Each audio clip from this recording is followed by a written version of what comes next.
Welcome, everybody, to another edition of the Hurry Up Live. I am your host, Adam Costas, and I am here today to give you a basically quick preview on the mini camp and some thoughts going into the season for this year. So if you want to, get involved, you're more than welcome to come on. But hey, listen, this is going to be the last video for me for the Hurry Up, I think, until training camp. Things could change, obviously, but we will discuss that in a little bit. However, let's get into some interesting stuff. The New York Football Giants have now started their mini camp. We are in day 2, and there are some observations I wanted to kind of share with you and kind of bring on the noise, so to speak, and kind of give you a preview of what is going down with the New York Giants. So what is happening now? Well, let's see. The New York Giants are hosting their mini camp, and one of the things I wanted to touch on was something I saw in a report on yesterday's mini camp was that Joshua Azuda, J.E., I'm going to call him. He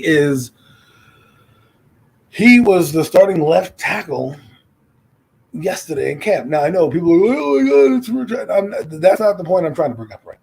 The point I'm trying to bring up right now is that I don't agree with cross-training Joshua Azuda at this position right now. I think Bobby Skinner in his podcast talked about it, how he would like Joshua Easy to kind of remain in one spot. And I agree with him.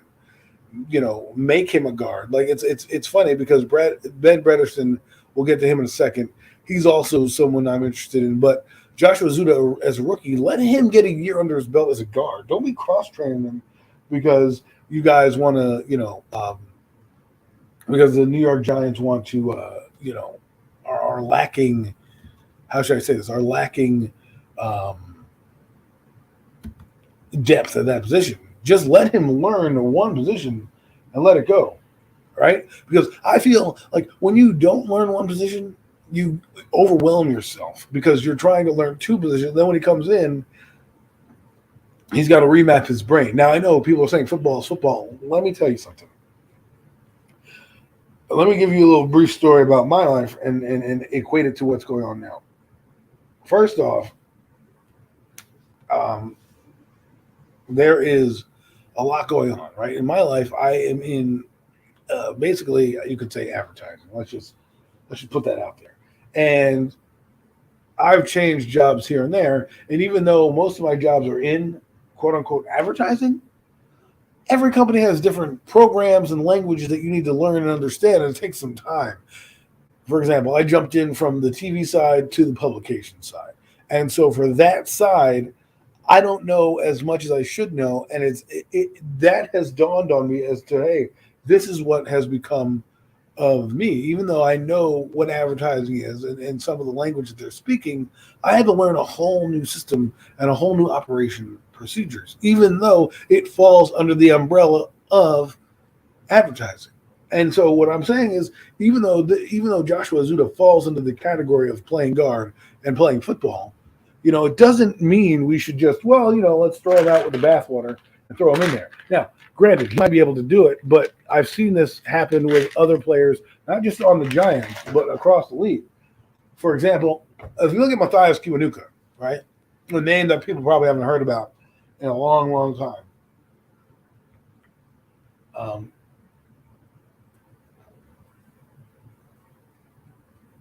He went from being a defensive end to an outside linebacker. Why? Because 2 reasons. One, the Spags wanted to get him on the field. That was Operation 1. He said, we have a plethora of defensive ends and defensive players. Well, at least in 07, 06, he played predominantly defensive end. But in 07, he came in and Spags wanted a 4-man rotation, right? And actually, I do believe he was playing D end in the preseason. However, Yo, what's good, AK? How are you, man? Just talking a little football here. Thanks for joining me. But anyways, Matthias Kiwanuka came in, and Steve Spagnuolo at that time when Strahan came back, so I need to get this guy on the field. So he ended up playing linebacker, and it hurt him in what's up, Coach Dante? All these people showing up. I love it. Lunchtime with Costas. That's what we call this segment. Lunchtime with Costas. I got my boy AK in there. How you doing, AK? He's an Eagle fan, highly respected Eagle fan. Love his opinion. Love his show. Go check him out.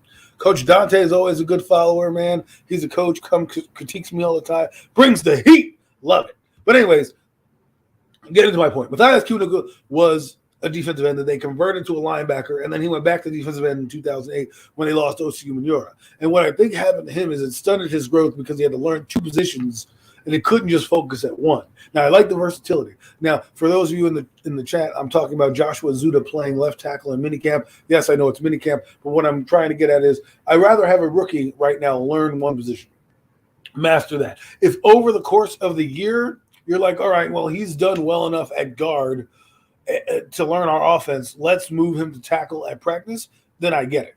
Then I totally get it. But right now, and I know Dayball said, well, we're trying to work in guys and see where they fit. And it's part of the evaluation process. But I think it takes away a lot of your learning curve. Like I was saying before, it's more than just learning. Like I said, I'm in advertising. I went to a different company, which was in advertising, but did a totally different platform based of stuff.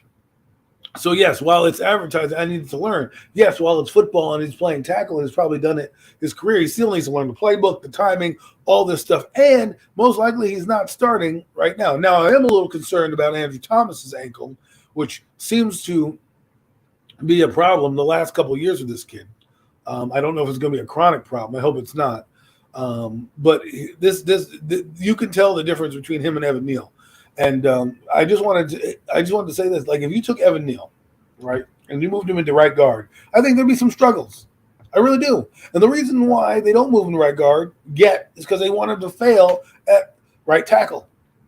The reason you don't move Azuda to tackle is you need him to fail at guard first. You need him to fail at guard so you can be like, all right, let's try him at this position. Now, being that depth is key and paramount in the NFL, guys are cross-training. So another guy I wanted to mention was Ben Bredeson. Now, Ben Bredeson came in as a guard last year, was traded, so he's probably not going to be cut if it makes any sense. If it makes any sense. He came in with a fourth-round pick. That's why we lost one of our fourth-round picks this year. And so what is left here is he's here becoming a backup center. Now, if you want to look at some of the depth charts, so the first team O-line yesterday was Azudu, Lemieux, who I happen to like, Feliciano, Mark Golowinski, and Evan Neal. I think people need to stop saying that Azudu is going to take this job, especially now that he's playing left tackle. Shane Lemieux, I think, was a good player, played through a patella injury, so that was pretty much his problem, right? And then you have Golowinski and Evan Neal. So that should be a solid starting O-line. Should be average. Doesn't mean it's going to stop a front like the Eagles. Doesn't mean they're all going to gel in time right away, especially if you're moving guys in and out of the lineup. It's going to take time down. John Feliciano, I know he's practiced at center.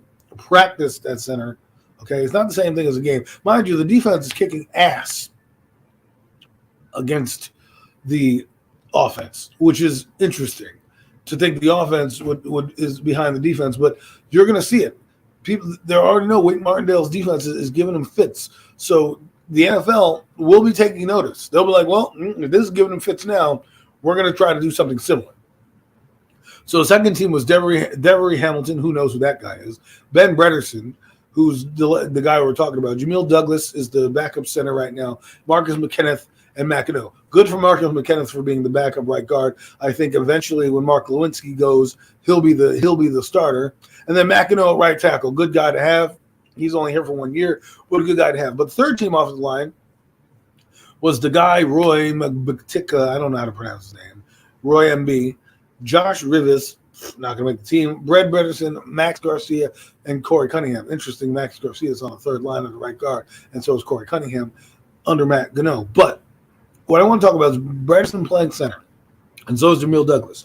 You've got two guys playing center who played guard. Jamil Douglas probably is not going to be here next year. He's probably just a backup in case Feliciano goes down. And Bredesen practicing at center now leads me to believe that he might be the heir apparent center coming in. Now, again, that could change with free agency and who knows what in the next 2 years. But hello, Jeff. How are you? Thanks for telling the people to smash that like button. It's always good. Subscribe. Get the bell to ring. Ding, ding, ding. You know what I mean? Get that thing started. We could always – the hurry up is just not about football. We could talk about anything. WWE. But I'll leave that for Premium Takes. Check us out on Thursday. Premium Takes coming at you live on Thursday night. We're going to have it all. We're going to cover the NBA, the NHL, the NFL, probably some WWE, and, of course, Major League Baseball. A lot going on with the two local teams in New York. And we'll give you those updates. So, yes, ring the bell. Bing, bing, bing, bing, bing, bing. Everybody likes to get their bell rung. So ring it. Ring the bell. Make sure you know it. Make sure you like it. Make sure you subscribe. Anyways, get back to what I was saying. Because we really are just, playing games here. But what I'm trying to say is I like that they're moving guys around. But I also don't like it for the fact that if you're a young guy and haven't been in the league yet, you need to establish yourself. You can't just be like, hey, throw this in there. You need to establish that you can master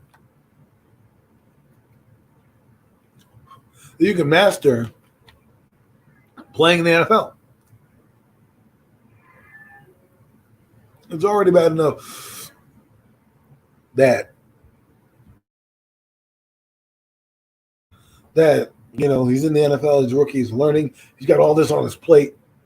And now the coach, listen, I'm not trying to take it away from the coaches and say, hey, don't do it because this is what you signed on for. But for me, it's one of those things where if a guy gets his growth stunted, you might know why. Focus at mastering one before you can be, what is that saying? A jack of all trades with a master of none or something like that. I'm sure one of you guys will, listening will give me the correct quote, but that's what I feel is happening. Is you become, knowledgeable at all the positions, but you're not a master at one, right? And for me, this offense, and this is interesting, and the reason why I think it's interesting the offense is struggling now is that is what I predicted to happen. Is going to struggle. And I think they're going to struggle out the gate. And it's not an indictment. I don't want you people to think, the Giants fan Adam AC's an asshole because all he thinks about is losing, and he says Daniel Jones and screw this. No, I think what's going to happen is out the gate, we play some teams, right? We'll probably struggle in week one, bounce back in week two, and then week 3 against the Cowboys will be a big defining moment in our season on Monday Night Football with the world watching. That'll be a game where we need to figure out if we win that game, the Giants will probably be headed to the postseason. If they lose that game, it'll probably be a struggle throughout the rest of the year. Just to be honest, and this year is about evaluation, so that's why you're seeing a lot of these different changes and different movements and different combinations. Because right now is the time to do it. Come training camp, I don't want to see Joshua Zudu out there unless if Andrew Thomas is not practicing. That is going to be interesting for me, especially because preseason is paramount. And I will go back to last year where Joe Judge made a snafu. Okay, Joe Judge, I think, had a lot of his rookie mistakes in year 2. Rookie mistakes in year 2. And I feel like those guys need to,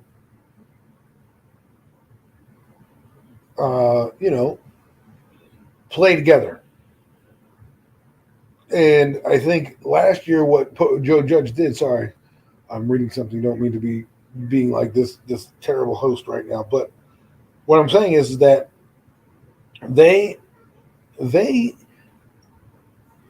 they struggled, I believe, partially because they didn't play in the preseason. So when they came out, Joe Judge was like, "Well, the first 4 weeks we're gonna, try to get it together." No, Joe, you need to get it together game one. Game one. You should have an idea of what your identity is and what you're going to be running. And I think that mindset put them back a notch. Now, I'm not saying play all your starters, but there's 3 preseason games this year. And I believe that you need to play your starters, especially in this offense.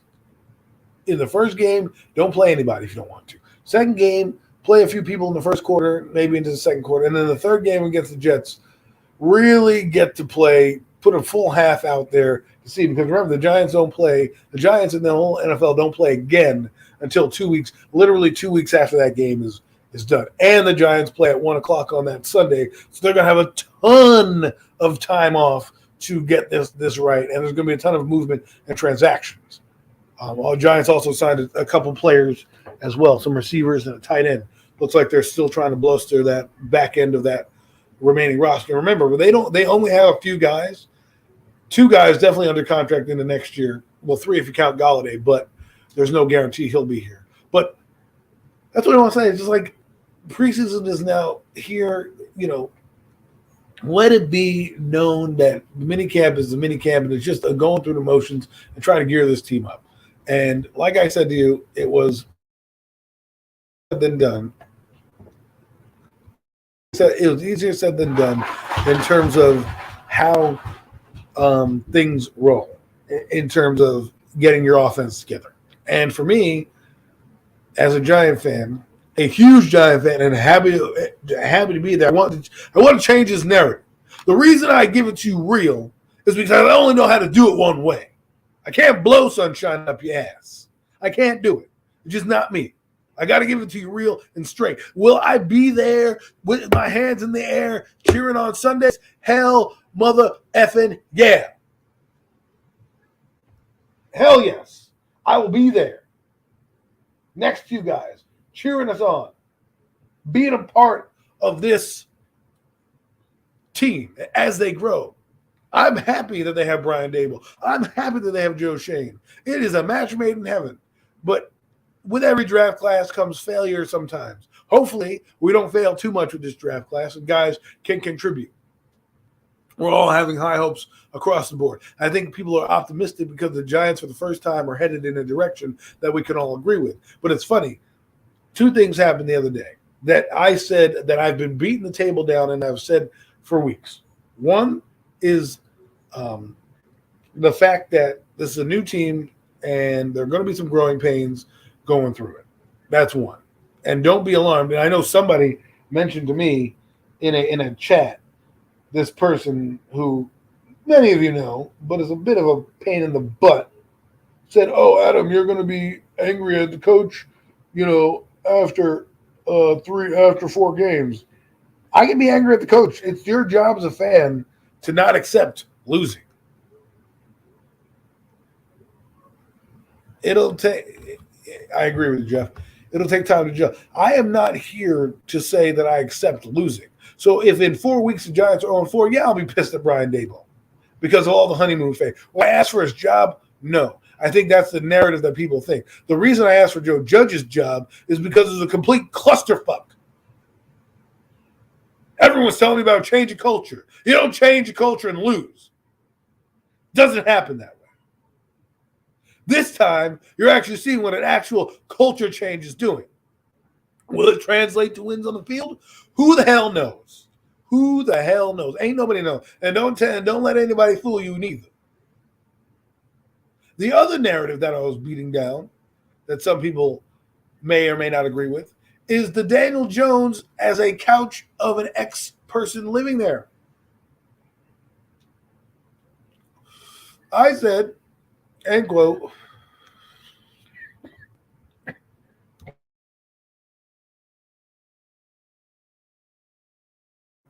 excuse me, I need some water. I said, end quote, the Daniel Jones is a quarterback, is like a couch that you have in an apartment or a house that was left behind by the other tenants. And guess who said that? Guess who said that? I did. And then they wrote an article about it on NFL.com saying the exact same thing. And this article came out 2 days ago. I've been beating that horse since, I don't know, since the inception, since the regime change came in for months. I don't know if he was listening to me, but damn, it feels good to be validated. And Jeff says it takes time for the offense to gel. I agree. He said, if the Giants can pull off a 7-9 win season, we should all be very happy. 7 wins, that's it. You know, that's what I'm looking at, 7. I'm not going over 9. I'm not going over that. You know, and I don't want fool's gold, Jeff. I don't want fool's gold. And what I mean by fool's gold is this. Imagine Daniel Jones becomes Pro Bowl level. Ha! Ha! Ha! Oh, my God. You know, somebody said the other day, I think it was Entertainer, who said Daniel Jones needs to be Derek Carr level of stats. So I watched, NFL Network. And you know what they had last year for the stats of Derek Carr? The stats of Derek Carr. You know how much yardage he threw for last year, Derek Carr? I know he only had 23 touchdowns and 14 interceptions. And some people are like, well, if he has 23 touchdowns and 14 interceptions as Derek Carr, that's great. You know how many yards he threw for? 4,800 yards Derek Carr threw for. 4,800 yards, okay? That is big time. And he's in the AFC West right now. And he has Justin Herbert, Mahomes, and Russell Wilson all in that division. And that guy threw 4,800 yards. If Daniel Jones can reach 4,800 yards, maybe we'll have the conversation of him coming back next year. But he ain't even level. They're talking about the touchdowns. I don't give a damn about the touchdowns. It's about yardage and winning. Though Saquon Barkley looks poised and ready to have a really big, spectacular season. Yeah, see, this is a guy I want to talk about right now, is Barkley. He's a guy that, to me, is really going to benefit from Brian Daboll's system. Because when he came in 2018 with Pat Shurmur, he had about 1,500 yards and about 500 yards of receiving. I could be off. But he damn near had rushing totals that were out the wazoo. And then, of course, the injuries happen, and people get down on you. But the thing about him is they extended his 5th-year option. Why? Well, let's go. Let's figure out why. First off, last year Barkley had, he had 593 yards and 2 touchdowns. I thought he was going to be a Hall of Famer, because he has Hall of Fame talent. He's 25 years old. He's already had a devastating knee injury and a couple ankle injuries, which put him behind the 8 ball. I love this kid coming out. Right now, him and Tony are probably the 2 most, and maybe Robinson, but Robinson hasn't played it down in the NFL, so I'm not going to do that to him yet, are the most explosive players on the team. I mean, look at last year's game, right? He played the Washington football team last year, and they lost 7-22. 22-7. He had 11 attempts for 30 yards and 2.7 yards. His best game was one was against the Bears. He had 100 yards in that game. He didn't play for 4 games, and his best game of the year was against the Chicago Bears. We need Saquon Barkley to come back, because Saquon Barkley is the quarterback's best friend. The quarterback's best friend. No, AK, you're right. We would be crazy to trade him. However, if you can get assets now, because we all agree that the Giants may not have a great season, you get the assets now and worry about it later. But since he's on the team right now, he's the best player on offense. The offense the last 2 years was built around that guy. When Jason Garrett came in, he built the offense specifically for Barkley, and then he was going to play Daniel Jones off of Barkley's impact. That did not happen in 2020 because of the injuries, and then in 2021 because of the offensive line and the lack of trust in Daniel Jones, we had this outcome. Now, I believe you're going to see more of a 2018 Barkley this year. But what Barkley's got to do, and there's 2 things that Barkley needs to improve on right now. One is his blocking on 3rd down. he still is a liability. But because you have Antonio Williams, Jeremiah Hall, and Matt Burita, and probably Joshua Corbin, you can probably take him out of the game. See, I envision the Giants going third down and let's say 8, having Jeremiah Hall in the backfield and splitting Barkley out wide into the slot, right? Allowing him to get caught up on a linebacker or something like that. And you're going to see him probably go downfield more. I think you're going to see more centric Barkley offense than you will Daniel Jones, because everyone keeps saying, well, Josh Allen and Daniel and Josh Allen and Daniel Jones. I don't want to hear about that shit. Josh Allen's on a new level. You know what they're doing with Josh Allen? Josh Allen's goofing around in practice. Why? Because he knows he's the starting guy. They don't need to fluff him up. He can still be traded, though, AK. If the Giants get off to a slow start, he's sort of the same spot as Miles Sanders for you guys. Well, the thing about Miles Sanders, though, is that, A, he's 1 year later, but B, I think he's going to be the bell cow for the Eagles because he's definitely a good player, for sure, but only if there's a weak spot. If he's balling, then I'm keeping him and going to continue to expand this roster. Right. If Miles Sanders and Barkley is pan out, you don't get rid of them because you want to get rid of them, right? You're going to pay them. For me, if I'm the Giants, if he's having a great season, you can't get any trade partners, you extend his ass. You're like, all right, well, let's talk about trade talks. See, the one who has the most pressure on him is Daniel Jones. Because here's my thing, and this is what I brought up about Daniel Jones. I hate to go down this road because, people get so salty about this kid. So, but it's good to have a two-back attack. You can do two backs in the NFL this year. Miles Sanders is the home run threat. Gainwell will be your yard gainer, your third down back. I think the Eagles are in a good spot with these two backs. And, they don't have to pick up his option. He's still under contract for another year. And I think he'll be fine. But getting to Daniel Jones, I brought this point up to somebody else. Daniel Jones, let me ask you guys a question in the chat. Was Matthew Stafford a good quarterback in Detroit? Sorry, AK. Maybe I got the backs mixed up. Maybe Gainwell will be the bell cow in the third. Doesn't really matter. You're going to have a two-back attack. Doesn't really matter how you look at it because there's no real starter these days anyways. And there's no real third down back anymore because you just play. It's basically basketball on turf. You just match up where you match up, right? So a dude is everything you want in a player, just needs to stay healthy. Gainwell is a change of pace back. Well, yeah. I mean, we'll see what happens. How do you know your team better than me? So I don't want to speak on too much.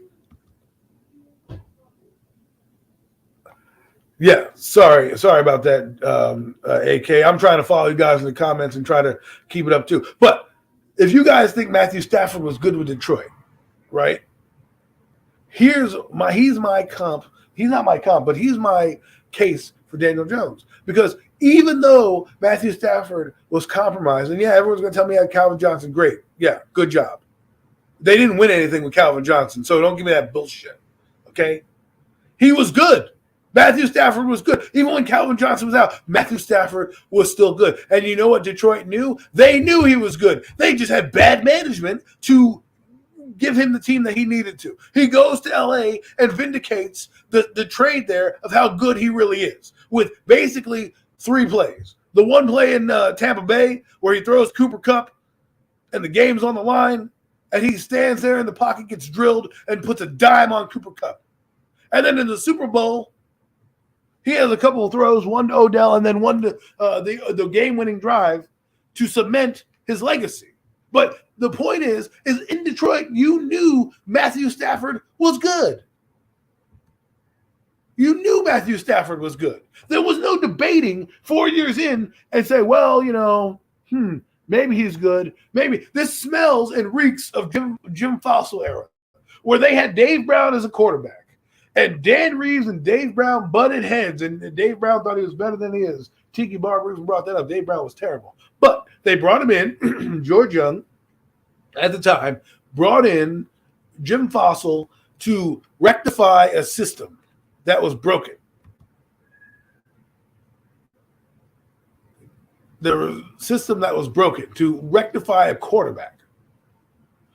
So they bring him in, because they like him. Because in Arizona at the time in '96, Arizona had no quarterbacks. Okay, they didn't even have Jake. I don't think they had Jake Plummer at the time. And even if they did, they had some. They made Jake Plummer good. They had Kent Graham, and he made Boomer Esiason look like a competent quarterback. Comes into the Giants to save Dave Brown's ass. Dave Brown gets injured 5 games into a season, and that was the end of him. He was having the best season of his career with Jim Fassel. This is the same thing. Eagles offense could really be good, but can Jalen Hurts take the next step? Sort of the same boat with Daniel Jones in NY and Tua in Miami. They all have talent around them, but the QB could hold them back. Well, I want to equate this also, Jeff, your point, to Jimmy Garoppolo and Ryan Tannehill. Regardless if you can win with those guys, will they bring you downfield when needed? If you look at Tannehill, he crumbled. That Tennessee game was tight all the way through. And one guy got sacked 9 times and advanced his team to the Super Bowl, and another guy came up short, throwing picks late. Another guy barely even had a good playoff run. His defense and special teams carried him throughout the playoffs. And then when they needed him the most, he came up short. Now, if you want to pay those guys, by all means, go ahead and pay those guys. Jalen Hurts, the difference between Jalen Hurts and Daniel Jones is this. Jalen Hurts, A, they've built the offensive line around. B, they've gotten Antonio Brown, Devontae Smith. They're moving Arcega-Whiteside tight end, and they have Miles and Gainwell. Did I mention their offensive line is pretty solid? They're going to make Jalen Hurts not lose the football game. What I mean by that is they're going to give him a chance to be a good quarterback and build the offense around him. Mind you, last year the Eagles, I watched the Eagle-Tampa Bay game. Now, I'm not a huge Eagle fan. You guys know this. As a matter of fact, I detest the Eagles. But because I like AK, for this, I will touch on them. Last year in that Tampa Bay game, there were some inconsistent throws by Jalen Hurts and some drop passes. Otherwise, that game's a little closer than it looks. Do I think they were ready? I don't think they were fully ready to play the defending champs. However, there were opportunities in that game that the Eagles could have had.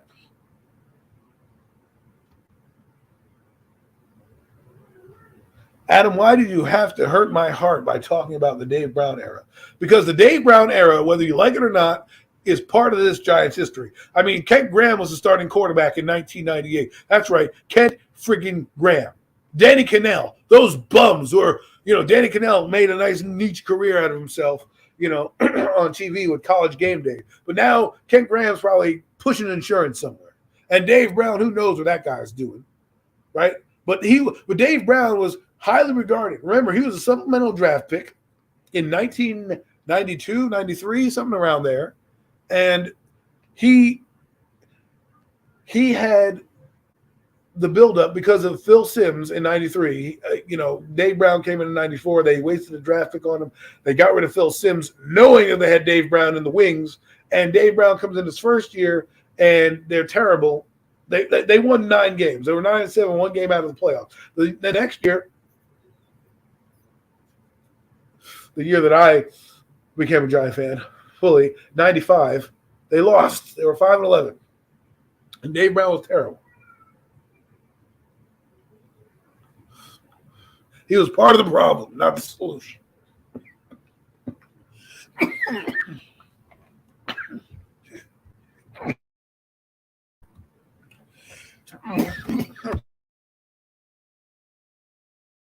Excuse me. So, 96, they keep Reeves around one more year to run it back. The Giants win one more game than they did the previous year. They canned Dan Reeves because they believed in their quarterback who was struggling with the offense. Mind you, the offense was archaic, and Dave Brown was an idiot. They bring in Jim Fassel, and then, of course, he gets injured, and away we go. Now, Jeff says, I agree, but the 3 I mentioned are all young QBs, rookie deals. Garoppolo and Tannehill are vets trying to resurrect and extend their careers. My point with the 3 guys that you're talking about, Jones, Tua, and Hurst has, let's put it this way. Hurst is a second-round pick. They can get rid of him anytime they want. Anything that Jalen Hurst does is, what up, Mac? That's my co-host on NFC East Roundup. Mac, the Giants fan, we're going to give it to you next week about the NFC East. But right now, we're talking about the Giants and Tua. So let me bring up what Jeff was talking about. Jeff says that Tua and Miami and Hurst and Jones all have these things that they need to go in. First off, Tua didn't start till last year, really. He was in and out of the lineup as a rookie, started last year. This year, they brought in Tyreek Hill. They're trying to improve that offensive line by bringing in Tyron Williams. So they think they have a chance to compete. Okay? So I get it. They're all doing things that the Giants were failed to do or tried to do, I should say, tried to do with Daniel Jones in his third year as well, right? Jalen Hurst in his third year, they got A.J. Brown. They built the offensive line. In Daniel Jones' third year, they brought in Kenny Golladay. They brought in Kadarius Toney. They had 3 draft picks on the offensive line, but they didn't work out. But they had 3 draft picks on the offensive line, okay? The thing that I'm trying to tell you is that Matthew Stafford was good. 4 years in, he still was good. Tannehill left Miami and had an okay shot in Tennessee. Guess what he's done in Tennessee? Twice in the playoffs. Choked the game away. Jimmy G, same thing. Hurst didn't choke the game away. He just didn't play well. There's a difference between his team didn't have a chance. They had chances. They didn't convert. There was a lot of drop passes, some fumbles, a couple inaccurate throws, But if they, and of course the Tampa Bay get let off the gas at a certain point. But at the same time, if they score a couple touchdowns and not field goals, maybe we're talking about a different, not necessarily a different outcome, but a different perspective. Now, I'm not saying Jalen Hurst is a Hall of Famer. All I'm saying is, for the Eagles, they're not necessarily worried about their quarterback because they just went to the playoffs. They did what every other team should do when you have a quarterback that you like. You give him the weapons and make him fail. The Giants right now are riding on, and then they'll know Tua, Hurst, they'll know this season how good they are. People don't want Jimmy G or Ryan Tannehill. They don't want those guys. Those guys are like Kirk Cousins. They keep the seat warm, but they never are going to hoist the Lombardi because it doesn't matter sometimes how good your defense is unless you're the 2000 Ravens, the 85 Bears, or the 2002 Tampa Bay Buccaneers. You need a quarterback to win your game. Case in point, 2 times the 49ers have been in the playoffs and have lost due to errant throws, right? Jimmy Garoppolo went to the Super Bowl. You got to give him credit for that. He went to the Super Bowl. And had he won it, it's probably talking about a different narrative here. But and I'll bring up another quarterback as well. Colin Kaepernick couldn't handle the defense of the Ravens. I mean, they came back because of the lull in the stadium lights going out. But then Jimmy G against Kansas City had some shots to make and didn't make those throws. Same thing with Jared Goff against the Patriots. Brandon Cooks is wide open in the end zone. You got to make that throw. And that's the difference between guys who will be on a team and guys who are franchise quarterbacks. Hey.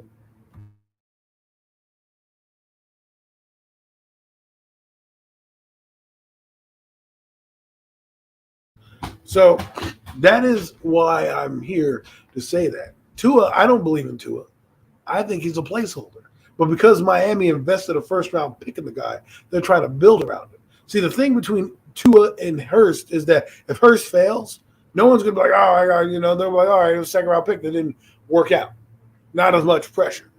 But they're doing the right things to get this guy in place to be a better quarterback. But Eagle fans still have doubts about Hurst. Eagle fans still have doubts about, Dolphin fans still have doubts about Tua. They're hoping, but, that doesn't mean they're going to be good. And this is it for them. They're on the hot seat. Mr. Trubisky came in, went to the playoffs, and he got outed. And now he's clinging to life in Pittsburgh. And so if you think that Daniel Jones is any of those guys that I mentioned, great. But I'm not wasting money on a guy that is probably going to be on the bench in a few years. who's probably going to be on a bench in a few years. It's true. I mean, Jalen Hurts, AK can attest. I mean, he's not 100% satisfied with Jalen Hurts. He's going to support him because he's on the team. But he knows that this could be it for Jalen Hurts.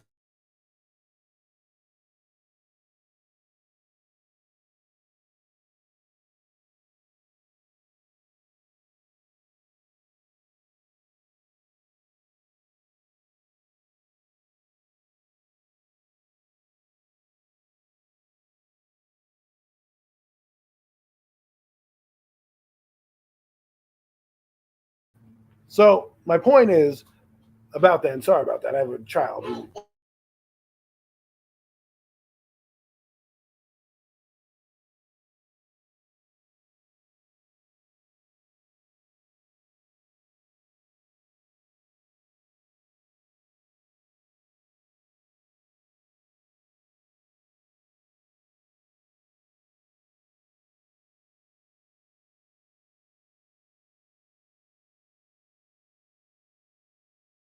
Sorry, people. Sorry, people. Little kids that get in the way. So, see, for sure, I also believe Hurst is could be our future, but it's all on him and what he shows this season. You know, so AK believes that he could be the future, but he also knows that if the guy fails, it's not taking anything away from him, right? Because Jalen Hurst was a second-round pick. I'm telling you, people, you got to know picks matter. If Daniel Jones was Jalen Hurst, he'd be out the door already. If he was a second-round pick and he had the career that he had right now, his ass would be out the damn door. But because, like Dave Brown, the owner and the GM wanted, well, not this case, the owner was like, oh, we did him dirty. Let's keep him another season. And that brings up my point about Matthew Stafford. We knew Stafford was good 4 years in. The Detroit Lions were going, you know what? We have to see about him being good. No. You have to ask yourself this question about all the quarterbacks you mentioned. Tua, Hurst, Jones. Do you believe they can drive you downfield at the end of the game when the game's on the line? If you don't think so, they need to go. Because people forget, the NFL made a rookie draft scale. And this rookie wage scale, this rookie scale allows you to go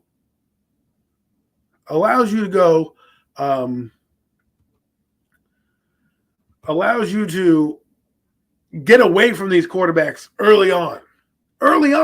So you're not sitting here like Sam Bradford did, got paid, got injured, and they're still paying him. In 2011, when they made the collective bargaining agreement and they made the rookie wage scale, it was for this. It was for Josh Rosen, a top 10 pick, getting ousted because the new coaching staff and new regime wanted their guy.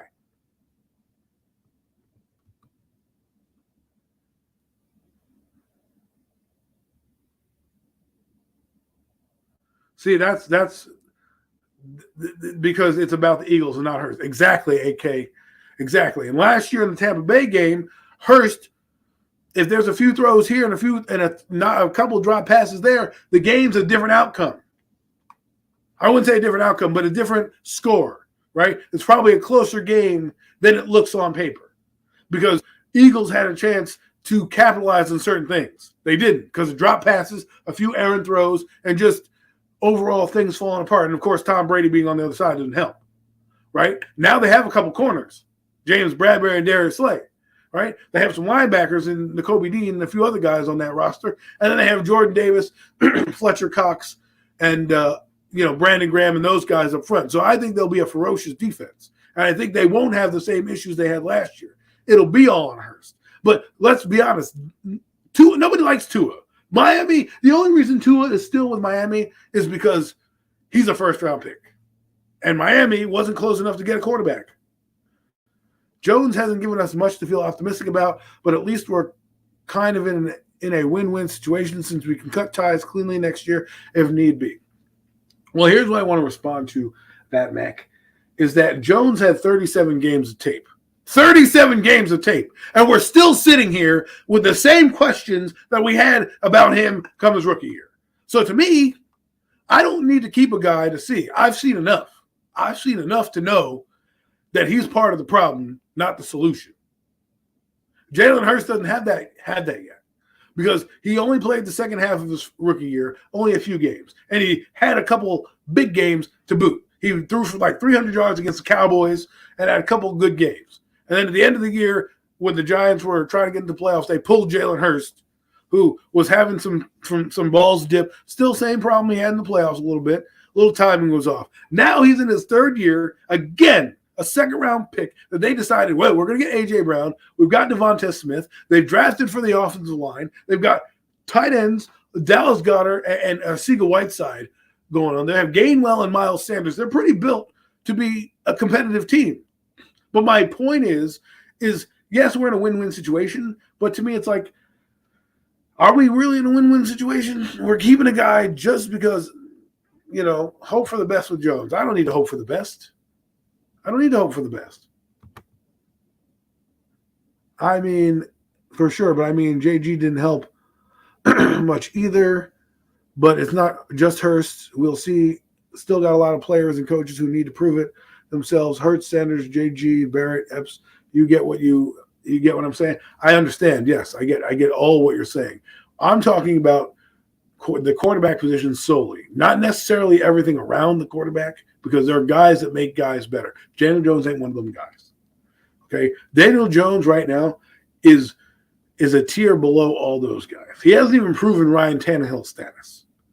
And Ryan Tannehill is a mediocre quarterback at best. He's on a good team built around the running game. If he works out, they'll look like geniuses. No, actually, they won't. Dave Gettleman will look like the genius because he's the one that drafted him. All they will look like is smart because they helped revitalize a guy. But what do they? Daniel Jones doesn't define Brian Daboll or Joe Shane's career. He inherited those guys.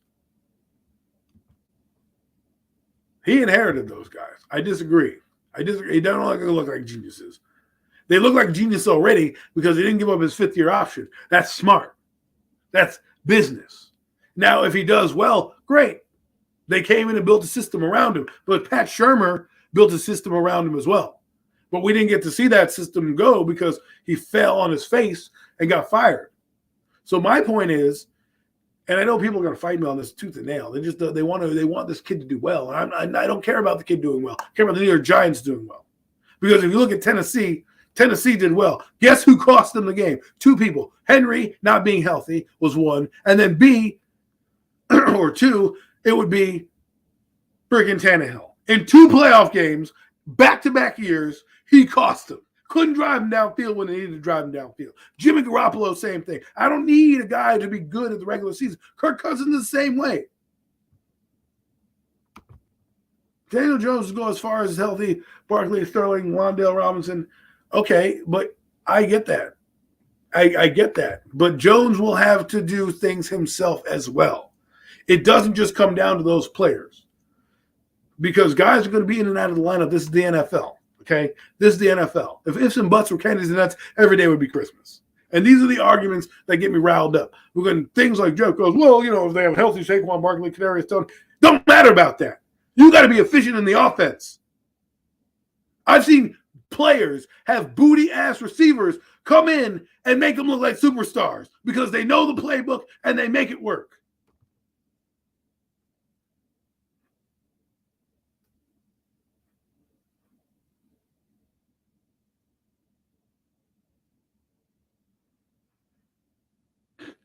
Adam, if you could give Danny Hurts leadership quality and energy, his dedication, would you be less harsh on him?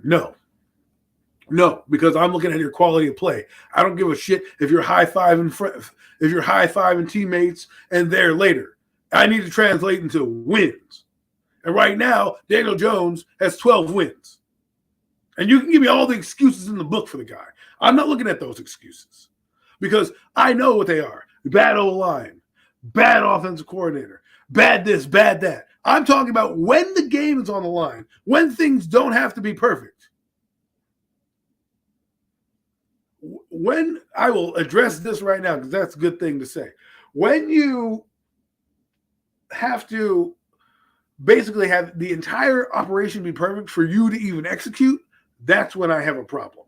Jalen Hurts doesn't need it to be perfect. You know why? Because he can get out and make things happen with his legs and move around. Daniel Jones, well, yes, he does run, is not that same guy. He doesn't move out of the way of pressure. He stands there and looks at the guy and says, I'll still make this throw. And now the coach wants him to open up and throw it downfield and don't worry about turnovers. Well, guess what? That's going to end him on the unemployment line. And that tells me that they want to get his confidence back because he lost it. I'll tell you what game he lost it. Pittsburgh, week 1 in 2020. He came in, he threw a dumb play that his hand got hit and the ball fluttered inside the end zone. Sure thing, my friend. Sure thing. Here you guys go. Feel free to come on. So, what do I think of Davis Webb's comments? I think Davis Webb's an idiot because he worked with Eli Manning, who's a Hall of Famer. And you're going to tell me Daniel Jones is smarter than him? That's great. I don't care about people being smarter than him. That doesn't matter to me. What matters is execution. Daniel Jones, when the play is there, even if Daniel Jones, when the play is there, is not completely there, has to not panic in the pocket when he throws is there. That's what I'm saying. And here we go. My name is AK. How are you, buddy? What's up, brother? How you doing, buddy? Been a minute. Good. Glad you could join me in this Yeah. debate. No, I love where you're going with this. I really do, man. You know, in fact, I admire your criticism. Right. You know, I truly, truly do. That shows you're not biased. You're tough on your team. A lot of people in the Eagles community can even say that about Hurts this year. You know, they're very hard on him. Now, I think in some terms we're a little too hard, but that's just Eagle fans in general, you know. But the criticism you're giving your quarterback is definitely warranted. You know, I made the argument last year when we were arguing about our teams. I was like, dude, your guy threw 12 touchdowns last year in 14 games. I was like, most quarterbacks in 14 games are in their 30s. Right. You know, I was like, that's unacceptable. But then, you know, you look at Jalen last year and he only had 16. So, but then I went back and you know, I looked at Carson. How many rushing touchdowns did he have? Yeah, I know he had 10. But then I go back and that's what's interesting is I go back and I look at Carson's rookie year with us. He had 16 touchdowns and 16 interceptions. Right. You know, granted, his yardage throwing was a little bit more. I believe he had 3,800 yards passing, and Jalen only had 31. But altogether, Jalen had 4,000, you know, with his rushing and passing together. And he also had 26 touchdowns with 10 interceptions. That's rushing and passing included. So all in all, Jalen actually had a better rookie season or a better first year starting than Carson Wentz's rookie season. You know, so when I looked at that, I didn't feel as bad.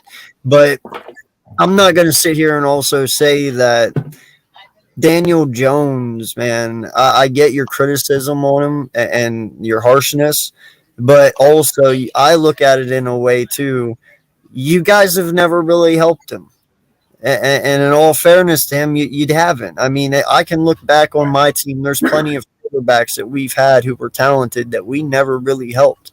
In all honesty, that's why this criticism is so hard on Jalen this year is because he's the first quarterback in Eagles history to truly ever get help, to actually ever get their wide receiver, to get everything that they want. You know, so he has to go out and make this work because if you don't, that just completely makes you look bad. You know, so I get your criticism, but you also have to look at what team you built around him the last 4 years. And AK, I want to address that. I think I believe you're 100% correct on that. However, the thing is that I equate it to Matthew Stafford. That team never had nothing around him, right? They had a couple players here and there, but that guy you knew when he came in, he was good. You're like, damn, he is good. We don't have to worry about him.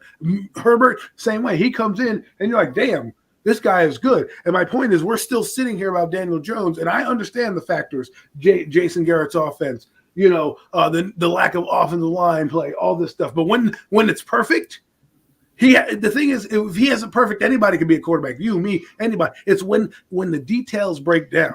What will he do? Will he panic and stand there and throw the ball to a Kansas City Chiefs defensive lineman because, he's getting pressured on a screenplay and he doesn't even throw it in the dirt to Saquon Barkley? Those are the things that I worry about. Not necessarily everything you talk about, because those things can be fixed. But and I get that, Adam, but I'm not going to sit here and say, though, that Matthew, and I get it earlier, you said it, but dude, you got to realize something. Matthew Stafford, in all honesty, bro, he's one of my all-time greats. Dude, Calvin Johnson, I get you said earlier about Calvin, they didn't win. But dude, Calvin Johnson and Stafford had some great moments over those 8 years or whatever. It was only Calvin and him. That is all that made Detroit. So I give Calvin his props on all that. And Calvin Johnson is honestly the reason why you saw the potential in Matthew Stafford. If he didn't have Calvin, bro, he would have been another Daniel Jones. Y'all would have shit bricks to have a Calvin Johnson. If you guys had Calvin Johnson, he'd even make Daniel Jones look a little better. That's what I'm saying. And Max says it best. His instincts are the problem with Daniel Jones. He has instincts where, if you watch the film, AK, I can show you plenty of times where Daniel Jones has a clean pocket and makes the wrong decision because of his processing and how he stands there. A lot of his fumbles were related to him dropping back and holding the ball too long instead of just taking the sack. And do you know why quarterbacks hold the ball too long? Because the receivers there's no trust. Do you know why most of the quarterbacks that are the greatest in the NFL have the fastest release rate? Because trust. They trust their wide receivers that they're going to be there the moment they let that ball go. The reason Daniel Jones held the ball last year, the reason that Jalen Hurts held the ball last year, Hurts because he can extend plays, but because the trust isn't there. You want a fast release, you got to give the man wide receivers he can trust. So when he gets that ball in his hands, he can take a 1, 2, 3, let go, bam, done, out in 2.3 seconds, and he knows that they're going to be there. He does not trust his wide receivers. That's why he holds it, because he has to make sure, I guarantee this ball gets there, because he does not trust them making that play. He doesn't trust his O-line either. I'll counter that argument with this.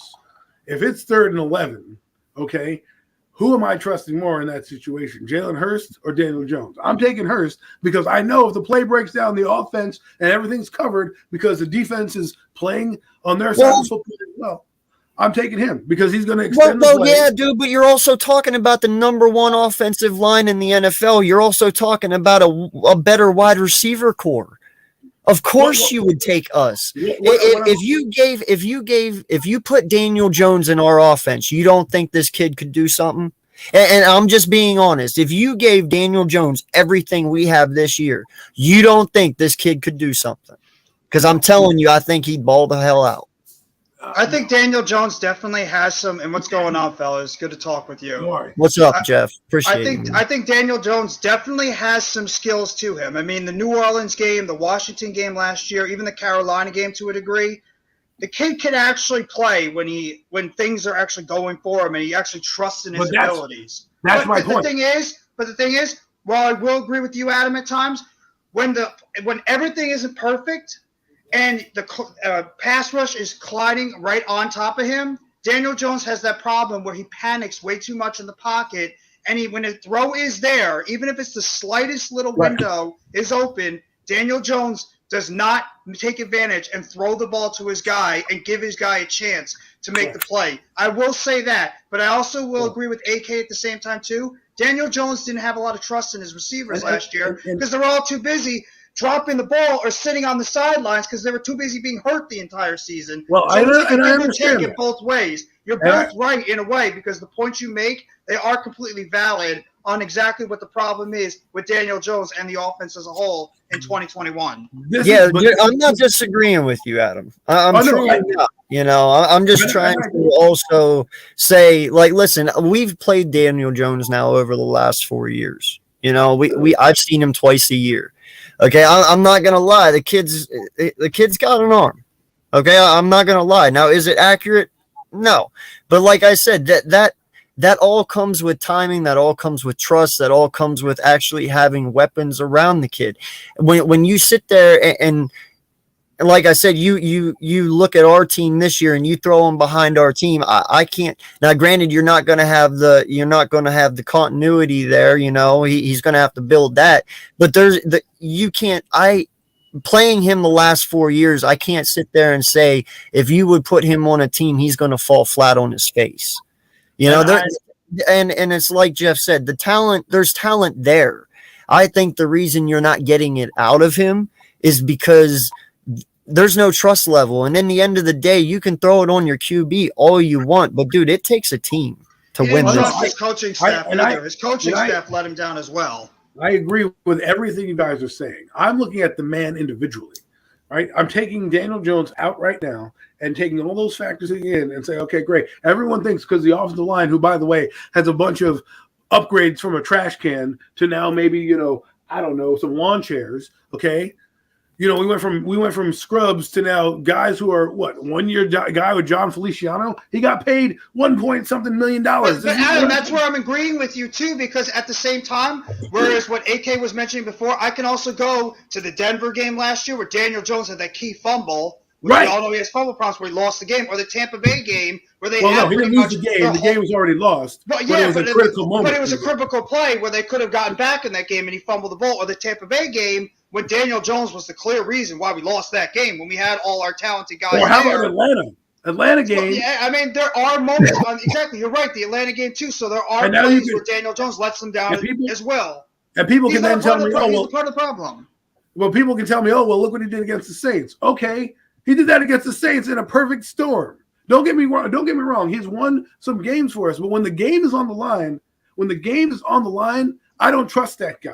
And that's my problem. No, I know because of his consistency, correct? Right. He's consistent. And if you want 100% consistency from him, you have to get him people he trusts. He has to be able to trust that O-line, that his pocket isn't going to slam in his face the moment he gets the ball in his hands.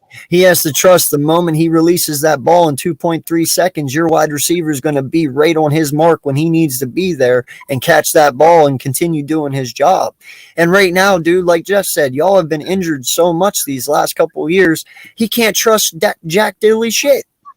You know, he should have guys like chemistry with Kenny Golladay and Kadarius Toney, who are supposed to be his top receivers, but they're consistently always on the sidelines because they're not playing.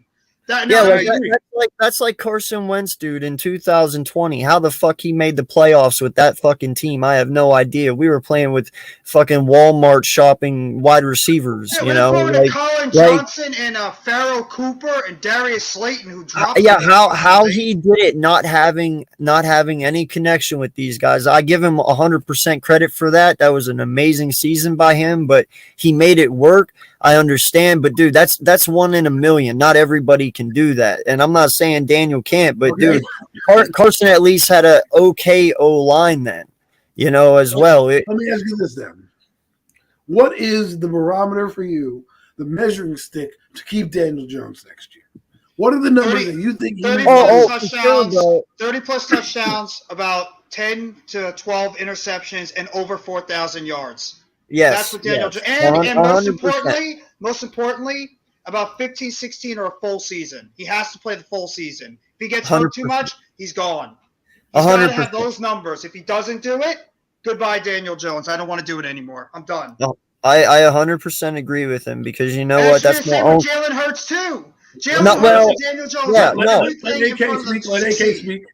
And to a point, you're right, Jeff. I mean, I 100% agree with you. One, he has to have at least 4,000 yards. He has to have over 30 touchdowns and how many interceptions. Well, I don't give a shit on that part. I'm an Eagle.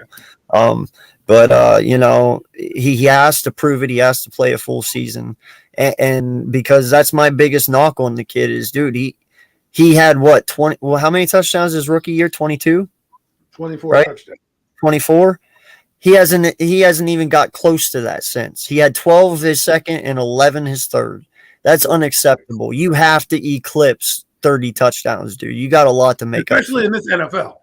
Yes, right. And as for Jalen, he has to have 4,000 yards or more. That's rushing and passing combined, and he has to have at least 25 touchdowns passing. Like, dude, you go out and you get AJ Brown. You go out, you pretty much have 2 wide receiver number ones right now.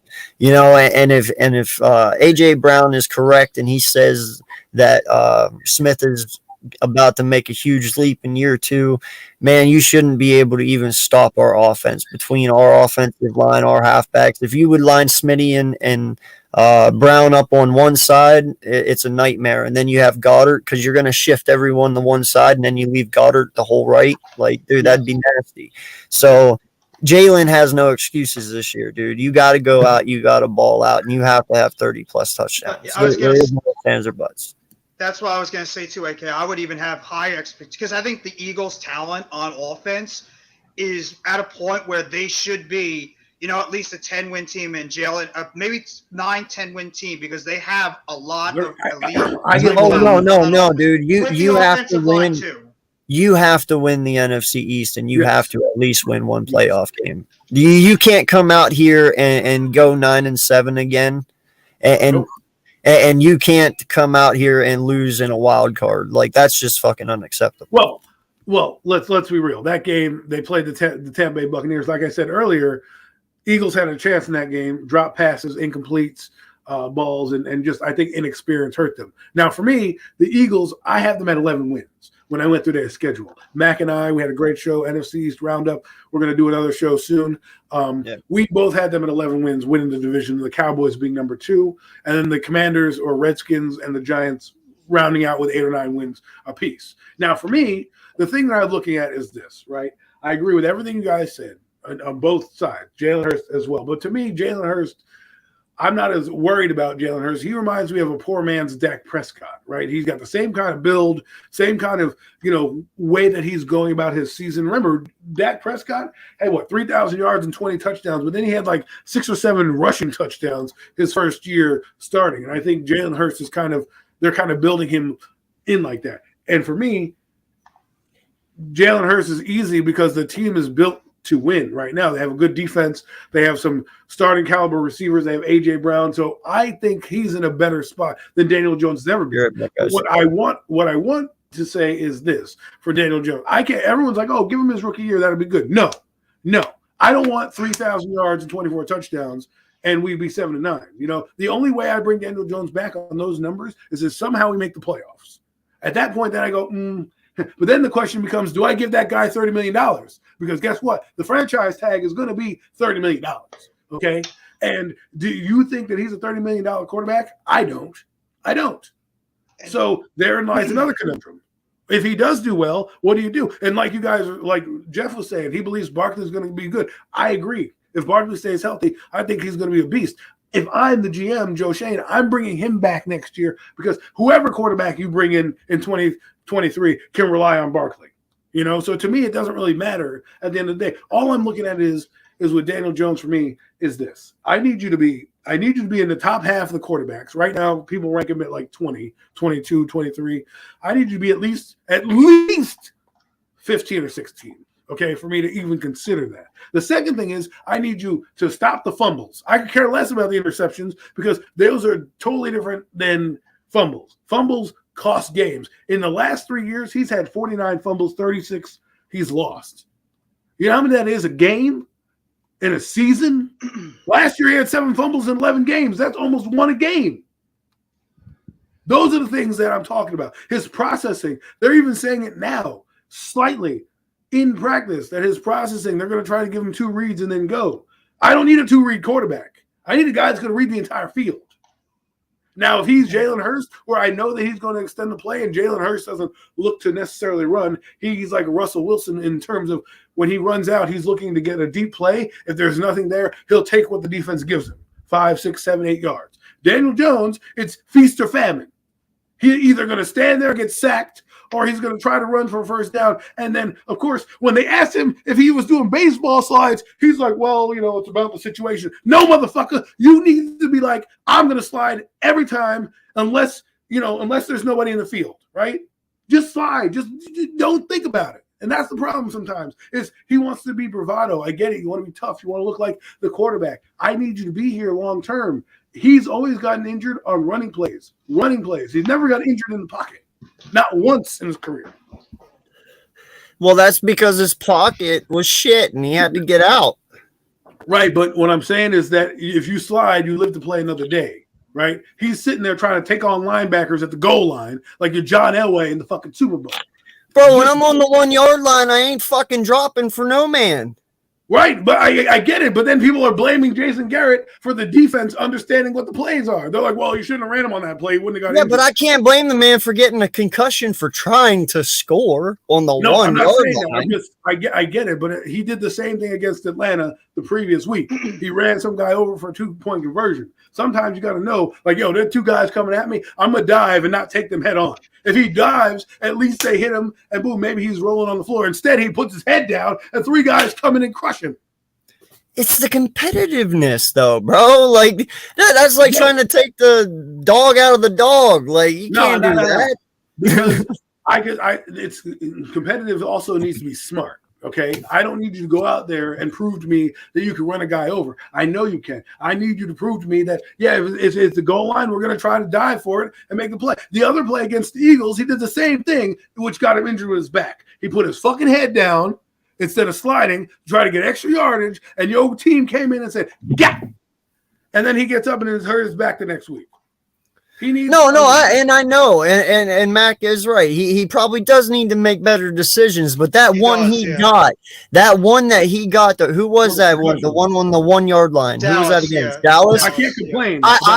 I'm not taking that away from him because any quarterback in his situation would have done the same exact thing. If that was Jalen Hurts, if that was Pat Mahomes, if that was Lamar, if it was any of them, dude, they all would have done it. Even Drew Brees himself.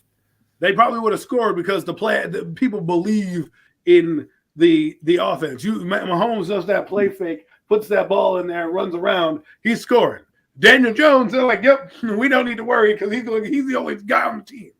That's what At that point, they're all hurt. Everybody on the offense was hurt at that point. So you have a Barkley over there could potentially take a fake handoff, and you have Jones be able to roll it out towards the end zone. I don't even know it was normally you see that play and there's nobody there. He ran for 80 yards against the Eagles on that same exact play in 2020. Well, it's also because the Cowboys messed up the block. I mean, the Giants messed up the blocking on that play too. That pretty much had the Cowboys right in front of Jones when he got nailed on that line. Well, those 2 linebackers came. There was nobody bid on the play fake. You got to buy it on the play fake.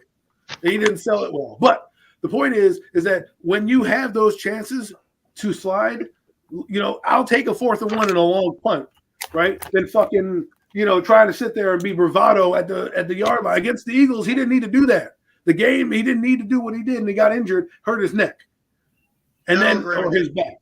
I'll agree with you. He does play a little. Well, yeah, that I'll agree with you on for sure. Russell Wilson doesn't go, and he's bigger than Daniel Jones. He doesn't go, oh, look, there's a 50-pound linebacker running at me. I'm just going to run into him and put my head down to show to my teammates that I can fucking run somebody over. No, he goes, all right, I'm going to run out of bounds, and I'm going to live to play another day and get my 8 yards or whatever it was.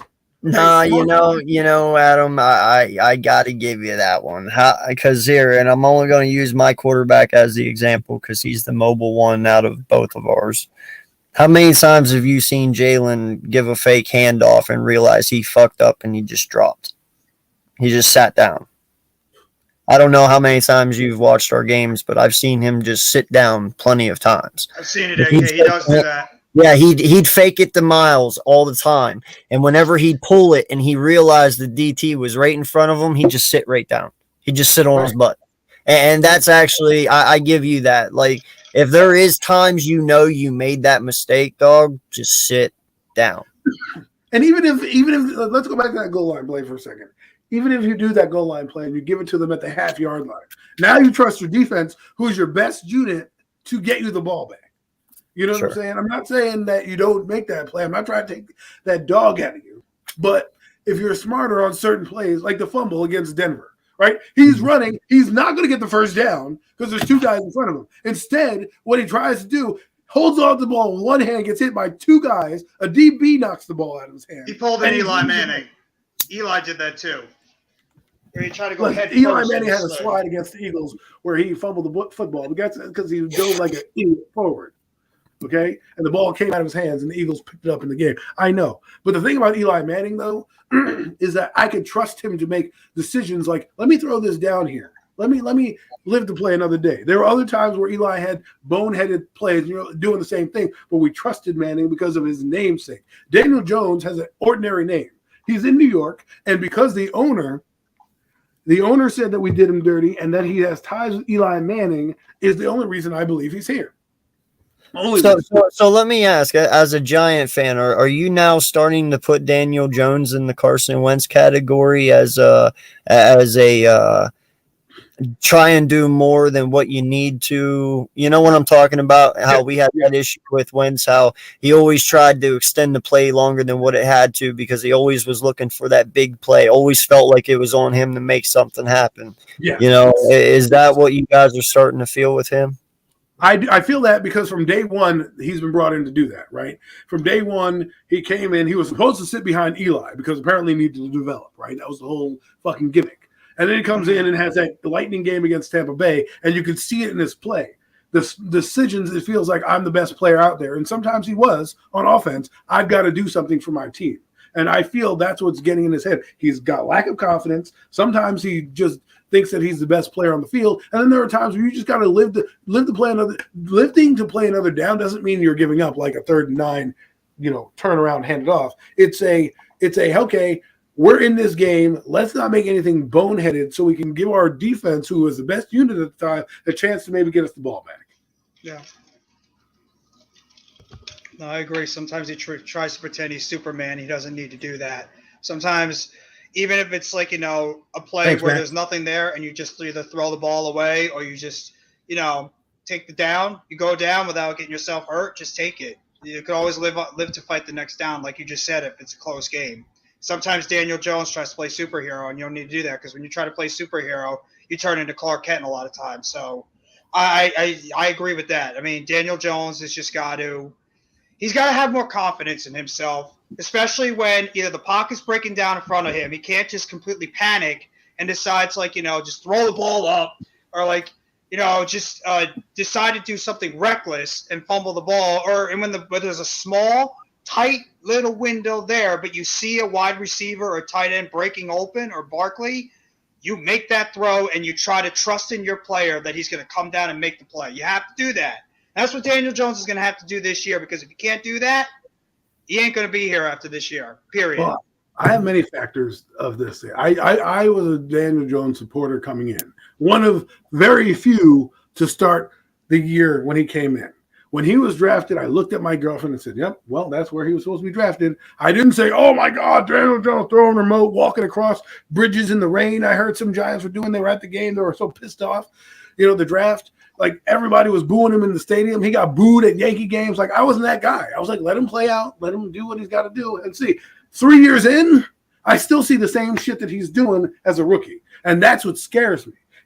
I haven't seen improvement. You've seen a little improvement in Jalen Hurst, in certain aspects. That's why it's okay to give him the stuff that you need to give him. Right now, 4 years in, I know Daniel Jones is a fumbler. That's what he does. I tried to believe he wasn't, but that's what he does. And the NFL knows it. And you don't think the Eagles are licking their chops saying, hey, man, we got one of the best defensive lines in football. We are coming after that ball because now Brian Daboll says, the mistakes don't matter. Just make mistakes and, don't make the same mistake. I'm like, yo, that's not the mindset I want my quarterback to have. Mm-hmm. No, I know.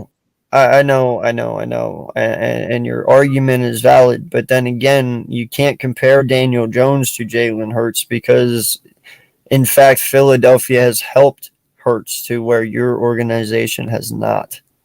In fact, if you want to be honest and frank about it, your team has only gotten worse from the moment that you've drafted Daniel Jones. Thank you. So you can't compare them both. If you would sit here and tell me, yes, I understand you guys have went out and got Galladay. Well, what the hell did that do for you? Nothing. Right. 0. And the games that he was healthy wasn't even featured. Now I get it. That's a part of the offense. But to me, it's like he had booty receivers in 2019. He had Golden fucking Tate and Darius Slayton and an injured Sterling Shepard and put up decent numbers and was, we had a great rookie year. He comes in the next year. The offense has changed. And I think they took his aggressiveness away because of 2 reasons. 1, the offensive line. But 2, the quarterback wasn't that smart. Look at what happened in New York with the Jets, right? Somebody told me, I think it was CJ Talking Sports. Yeah, I shouted him out. He and I had a debate about Sam Darnold. And I said, Sam Darnold's also part of the problem, not just Adam Gase. He's like, Adam Gase sucked. You can't do that, blah, blah, blah. He goes to Carolina and does the same shit in Carolina that he did in New York. So part of it is also, I think, on Daniel Jones. Now, let's see if he can overcome what we talked about. And if he can do that, then we have ourselves a good quarterback. Me, I'm over it. I don't care. You've given it seems like they've given every excuse in the book. Oh, the all-line, this. But when there are times that the game is needed, yeah, sure, he's had a few flashes in the pan, but I need you to be consistent. He's only driven down the team down the field once, maybe twice in his time here. Once against the Redskins, and he doesn't play good against good defenses. That's another thing. That's another thing I'm worried about. They're not always going to be a fucking, Saints defense that doesn't have anybody to cover anyone, right? They're not going to be crappy defenses that we're playing. We're going to be playing some good defense. Out the gate, we play Tennessee. Everyone's like, oh, the Giants have a chance to beat Tennessee. Tennessee was the number one team in the AFC last year. And I'm supposed to believe Daniel Jones is going to come out there and have a world of a game against Tennessee. Worries me. Tennessee worries me because with the rebuilding offensive line that's going to take time to gel, and Tennessee's got at least 3 legit pass rushers on that defensive line / outside linebacker position. It could be a long day for Daniel Jones in that offense because of that. It's going to take time for that offensive line to gel. It's not all of a sudden just going to become great in the first game of the season. Also. And that's what I've said. Yeah, it's going to take time for the offense to get it together. It's time to learn the playbook as well as gelling. If the Giants struggle at the gate, he's done for because people are just going to be circling. Hopefully not. That's not necessarily true. That's not necessarily true. Look at Jalen Hurts last year, man. We came out right out the gate, bam, against Atlanta, fucked them up, right? Then we start dropping off. We fell to 2-5, I believe, and then they go on a 6-game run because you could see the team start to gel. You got to go through your rough patches to get to your highs. So that's not entirely true, man. I mean, no, I've seen teams. It's been proven that teams take a certain time to gel. Your team gelled at the right time at the end of the year, right? They struggled out the gate. They started run the ball too. They had their ups, they had their downs, but they once about midseason happened, you start to get your identity. It happens every year. It may happen different for different people, but I know the Giants' offense is already struggling now in May, in June, right? And that's against the defense they know is coming, right? Now you're going to tell me against a defense that is going to be like, you're not going to know anything about them because as much film as you want to watch, even NFL players say you don't know anybody's defense until 4 weeks into the season since you get games against them, right? They're going to change up their whole scheme. They know. The thing about Tennessee is people are like, oh, well, they're going to lie down or they're going to be, we're going to surprise them. Tennessee knows that they're in for a dogfight this year in the entire AFC. Not just in the division, but you got the AFC West that's got 4 teams with 4 quarterbacks who could be in the playoffs. You got the 2 teams in the South, and then a couple teams in the North playing for all those positions. So if they don't beat a team like the Giants, then they don't deserve to be in the playoffs this year. And so for me, that's a game that I'm not saying I'm chalking up to a loss, but they got to show me something in that game. And in week 2, if you lose to whoever, I think they play Chicago or some booty ass team in week 2. That's the game where you got to win because week 3 you're playing the Cowboys. Huh? I think it's Carolina they play in week 2. And that game is not a gimme game either. I hate to tell you that, people. Carolina's defense is legit, and it's the same thing we said about Denver last year. And AK, this is what brings me to another point. Is that guys keep looking at the schedule and say, oh, it's easy, oh, it's easy, oh, it's easy. The schedule is not Madden. You're not going to go in there and play a team and beat them because you play Madden and you can run the same play 10 times and score. It's any given Sunday, man. Right. So I got people telling me, oh, we're going to beat this team, we're going to beat that team. I'm like, yo. Detroit blew out Arizona last year, y'all, 45-10.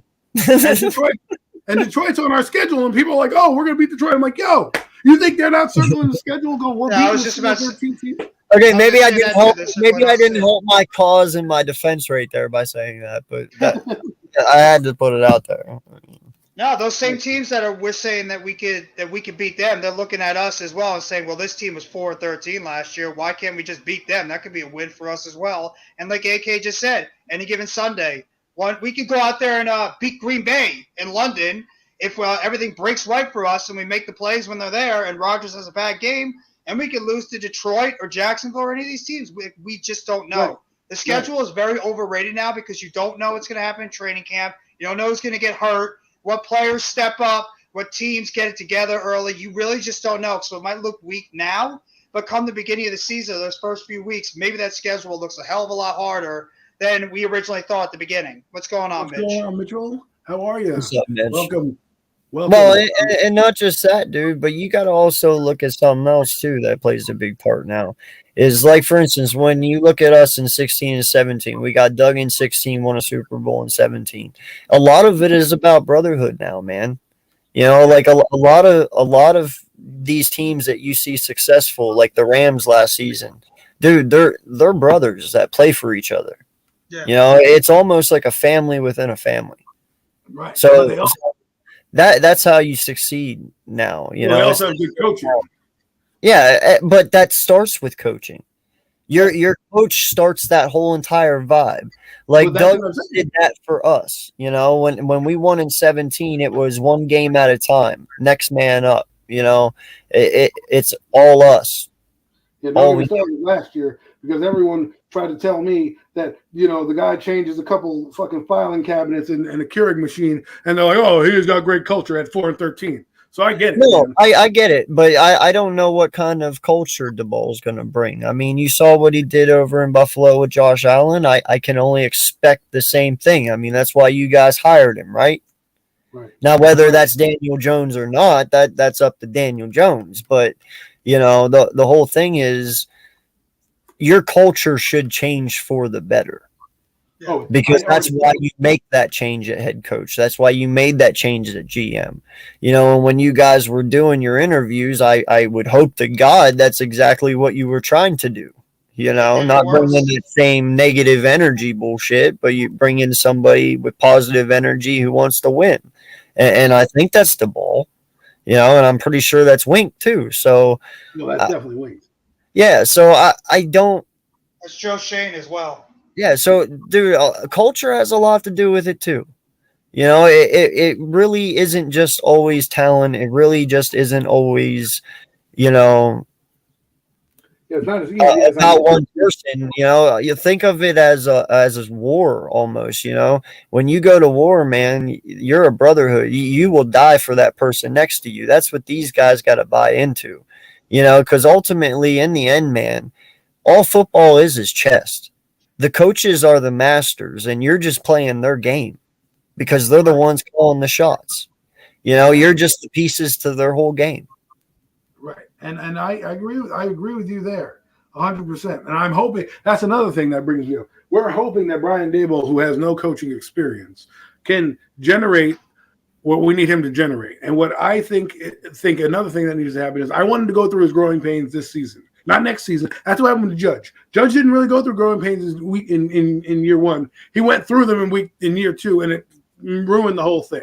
Right? Yeah. I need Daboll to struggle out the gate now because I think he might be here long term, but let him struggle now because he's a rookie. I don't care that he did well in Buffalo. That means nothing when you're the head man and you don't have those same players. Josh Allen Daniel Jones, no Josh Allen, and we don't have Stephon Diggs.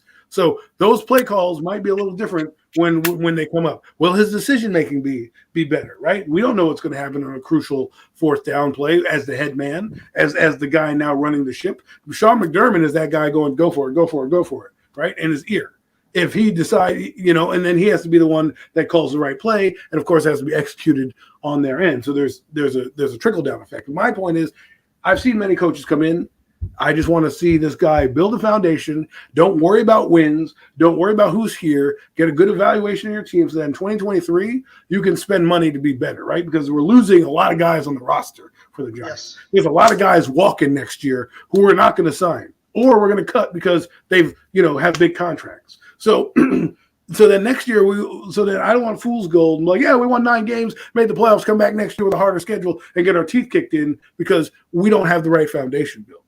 Plus, To me- Adam, the other thing that you need to focus on too with your coaches this year, because they are rookies, and it's one thing we had to look at last year as well with Nick, is how well they do with adjustments in bad times. Yes. Right. You know, like if something's not working for you guys, how quick is the ball to make that adjustment? Will he Right. make it? Is he ballsy enough to take his offense like we were in completely 180 it to make it successful? You know, like all that shit matters as well. That's why I think also helps your team because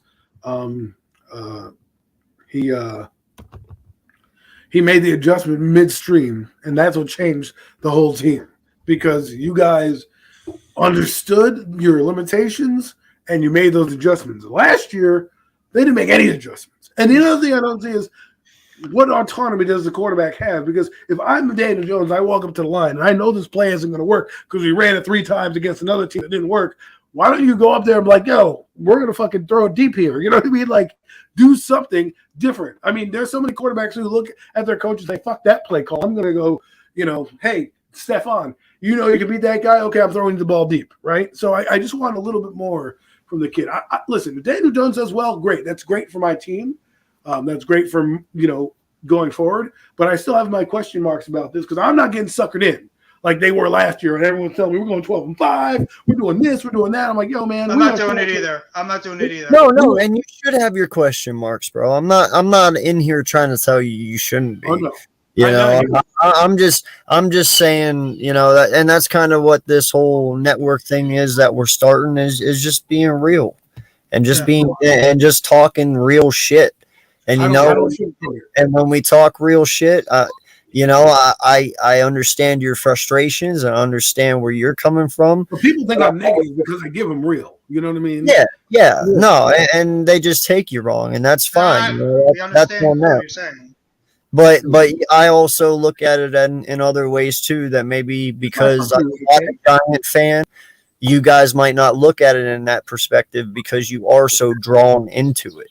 That's why I like an outsider's view, right? So that's why when I comment about the Eagles and you correct me, you're in it. You're in the team. You're in the stream. You're in the internet. You're on the roster. I can only make my observation for what I learn and what I see when I play them twice a year when they come up, right? So for you to give me that feedback for this team is exactly what is needed because I feel and your way too. There's ways you look at my team that I've never thought. So whenever you say it, I'm like, right. That's why I messaged you, AK. You're great people. Hey, Mitch, how you doing, man? We're talking. We're just talking. Hold on, Mitch. Well, it started with Daniel Jones talk and a Jalen Hurts talk, but now we're just. Oh God. No, it wasn't like that. It wasn't like that. Okay. Yeah. No, it wasn't bad. It was just I started a stream, was just trying to get some mini camp thoughts out there. AK and Jeff, had some great points that they were making, and it was hard for them to type, so we brought them on, and that's what we've been debating. So we all good. I'm always here for that. But I kind of want to add to what AK was saying about being real, because AK knows and people in the Eagles community know. I'm one of the most realistic, if not the realistic Eagles fans out there. And I was on this live stream, I think it was not this past Monday, but the Monday before. These content creators were talking out of their ass. They were talking straight out of their ass. One of them said we were going to be 15-2. The other one said that Jalen Hurts is going to be better than Josh Allen. And I'm like, why am I here? Why am I torturing myself with these kind of takes? So I just left. I actually turned off my camera, hit my head on the door 3 times, went downstairs to talk to my dad for like 10 minutes, came back up, sat, and they were still talking about Jalen Hurts. I'm like, oh my God. I'm not doing that again. Hell no. So that's why I'm really looking forward to this network, because I can't stand takes like that. I really can't. It bothers me. It's one thing to have confidence in your team. It's one thing. But knowing what you went through the last year and the past couple of years with the same team, you're obviously going to have question marks. You're going to have question marks everywhere you look. So on paper, this team is good. This team is good on paper. I just got to see it on the field first. What have you done for me lately? So I'm like, that's just me. Got to see my team on the field. Same thing with Hurts. Yeah, that's basically what you just got to be real, and I'm really looking forward to the hardcore sports. But the problem with my realness is that people don't understand where I come from. right? They think I'm just trying to be negative, like, oh, you hate Daniel Jones, you hate this, you hate that. Like, no, man, I'm just trying to give you a perspective that you may not think about, that you may Exactly. not. I don't like to sugarcoat things because you want to hear, hey, we're going to do great this year. No, I'm going to give it to you real. Like, yo, man, we last year we were 4-13. There should be no expectations other than to try to win 7 games. That's it. That should be your game. Because you know how hard it is to double your win total in the NFL from one year to the next. You can't. You're not the Cincinnati Bengals. That's an anomaly. That doesn't always happen. And that didn't happen for them immediately. It took them a couple of years until they became the Bengals, and same with the Bills. It took them a couple of years until they started winning 11, 12, 13 games. It takes time to build a team, and for Joe Shane and Dable and those guys to get their players in here, because right now they're playing with a lot of Joe Judge and Dave Gettleman players. So it's going to take at least another year or two to get more of the players that Dable and Shane and Wink and Kafka want to bring in for their systems. So it might not be immediate success, and that's fine. There's nothing wrong with that. It's a team that's in the middle of a rebuild. And like you just said, Adam, you're right. We have to make sure we can have expectations. We can be excited because every fan base gets excited when you bring in a new regime. It feels like change is coming, and it's like change for the better. But at the same time, this is a team that came up. There's no words to explain the season that we had last year, especially offensively. And to all of a sudden assume that Daniel Jones, Barkley, and all these guys are going to just become all pros all of a sudden, and the offense is going to click, the scheming is going to be great, team's going to be healthy, and we're going to be going out there and winning 11, 12, 13 games. It's just completely unrealistic.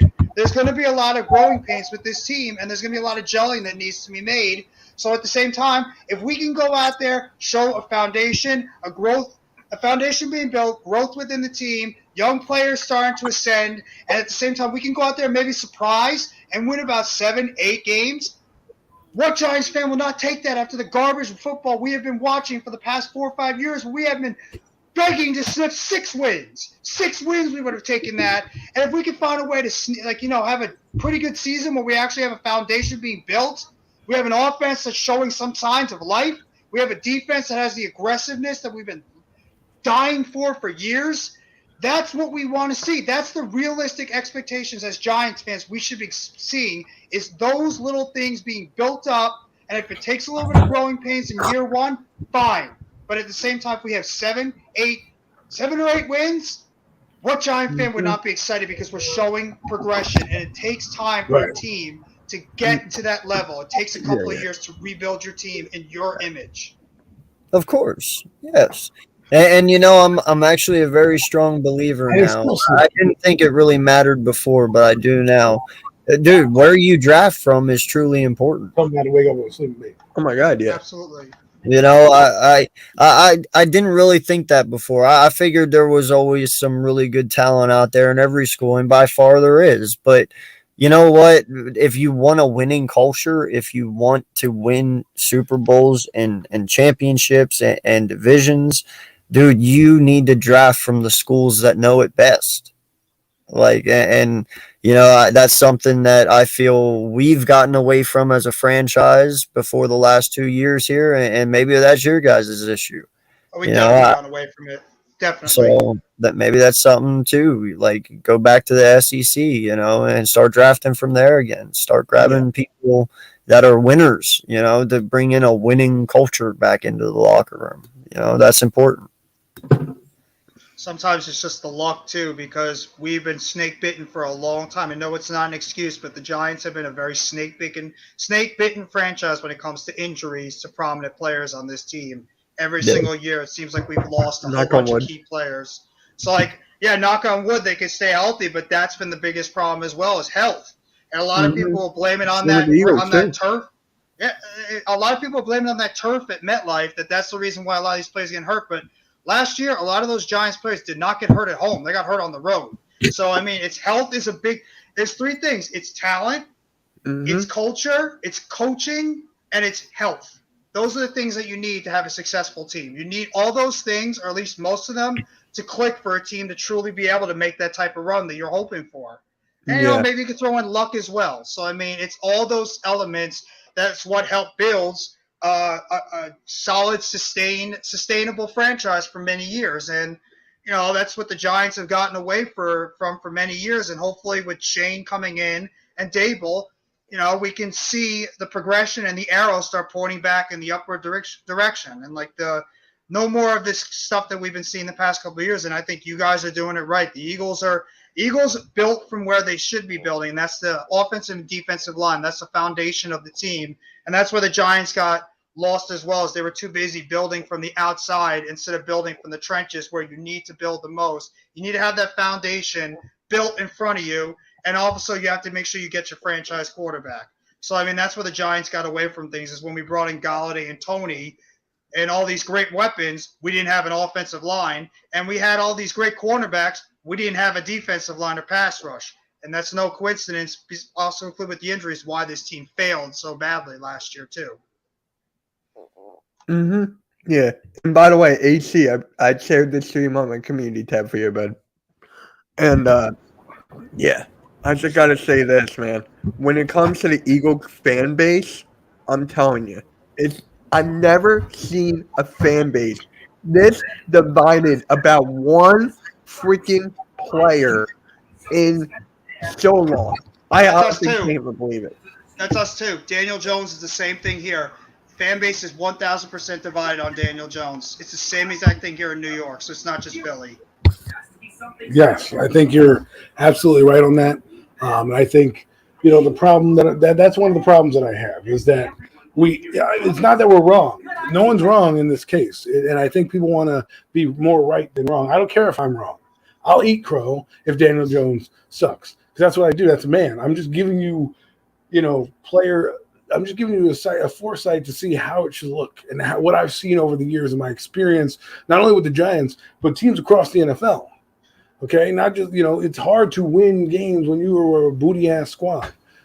Some teams stay booty, right? The Jets, the Detroit Lions, they do dumb things. Look at the Browns. They just got a quarterback who may not even play in the NFL anymore. Yeah, you guys could be them.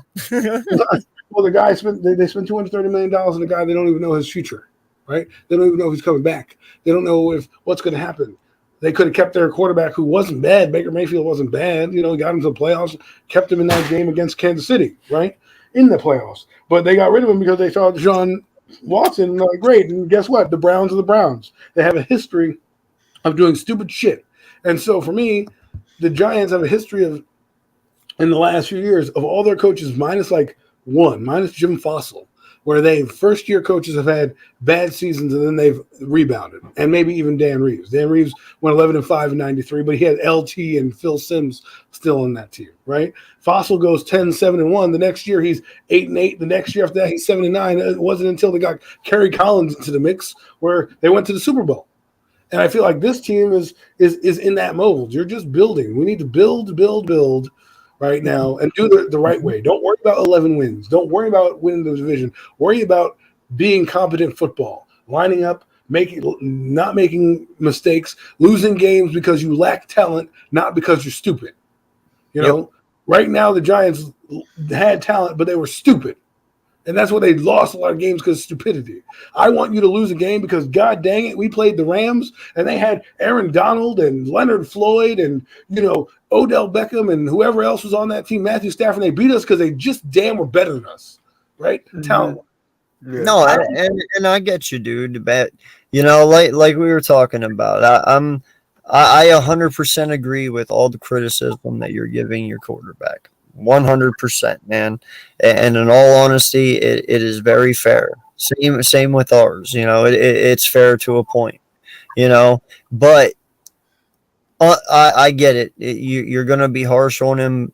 But like I said earlier, I have seen flashes, and like we talked about, there's very few.